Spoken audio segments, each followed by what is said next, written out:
Hello friends, visual binning के दूसरे option की ओर बात करते हैं। इसमें एक और भी चीज़ था विजुअल बिनिंग में। अभी मैंने इस फाइल में मिसिंग वैल्यू को रिप्लेस करके सेल्स और प्राइस वन बना दिए जिसमें कोई मिसिंग नहीं है। तो let me go for sales and price. इन दोनों की विजुअल बिनिंग करते हैं। क्या ये नॉर्मल है? नॉर्मलिटी तो नहीं है प्राइस में, इसमें भी नहीं है। तो अब एक काम करते हैं, अगर मुझे मान लीजिए कन्वर्ट करना है डाटा रेशो से वापस कैटेगोरिकल डाटा में, तो मेरे पास कई ऑप्शन हैं। पहला तो मैं वहाँ पे ट्रांसफॉर्म में रिकॉर्ड वेरिएबल में जाके ये दे सकता हूँ कि भाई यहाँ तक एक कोड करे, यहाँ तक दो, यहाँ तक तीन चार, ऐसे कोडिंग कर दे। पर उसमें ये श्योर नहीं होगा मुझे कि सब में equal number of percentage of data आ गया या नहीं। तो हमारे पास दूसरा ऑप्शन है यहाँ पर मेक कट पॉइंट।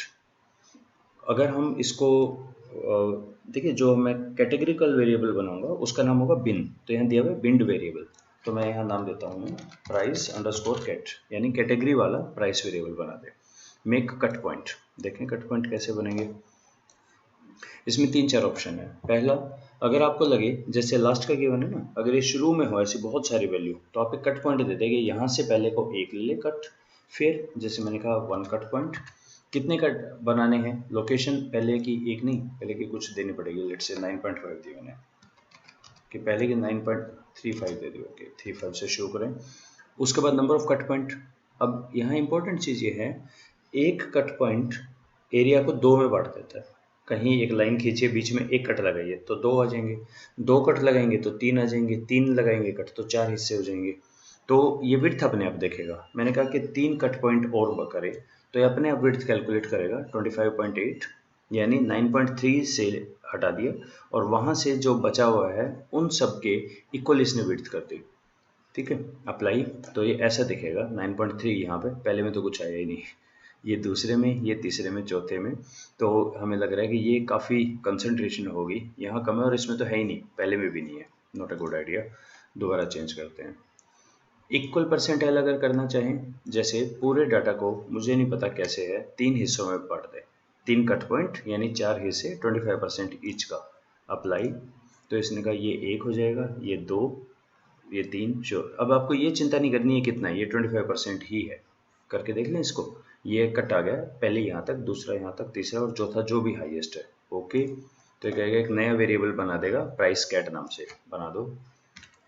ये आ गया प्राइस कैट। चेक कर लें प्राइस कैट में कितना कितना है हमारा।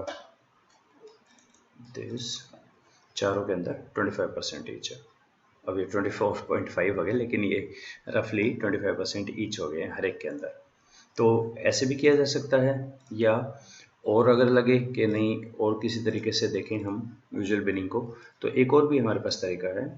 हम, ये तो था इक्वल करने का, प्लस माइनस ये भी कर सकते हैं, स्टैंडर्ड डेविएशन, यानी वन स्टैंडर्ड डेविएशन पे बिन बनाए। तो ये वन हो जाएगा, ये टू, ये थ्री और ये फोर, ये स्टैंडर्ड डेविएशन के अकॉर्डिंगली है। तो जो भी मेथड आपको ठीक लगे। तो ये भी एक तरह की समरी आ जाती है, लाइक यहाँ पे स्कैन केस, मिसिंग वैल्यू कितनी है, डाटा कैसा है, क्या आउटलायर है। अब इस केस में वैसे एडवाइजेबल ये है कि आउटलायर चेक करके इनको रिमूव कर दिया जाए या रेस्ट्रिक्ट कर दिया जाए, वो भी कुछ देखते हुए। And point included, cut point, ये सारे ऑप्शन आप करके देखिए। तो विजुअल बिनिंग अगर आपका रेशो टाइप का डाटा है, एक बहुत फास्ट मेथड है उसको चेक करने का कि क्या नॉर्मलिटी है और डाटा में हो क्या रहा है। और इन केस अगर यूँ लगे कि उसको कन्वर्ट करना है, तो विजुअल बिनिंग एक बहुत अच्छा तरीका है। बाकी के जो तरीके हैं वो हैं हमारे रिकॉर्ड इनटू सेम और डिफरेंट वेरिएबल, इससे भी हम कर सकते हैं, और कंप्यूट वेरिएबल में भी कर सकते हैं इफ लगा के। तो एसपीएसएस में, एक्सेल में एक ही काम कई कई तरीके से होता है, ये याद रखना है आपको। I hope it was useful. Thank you.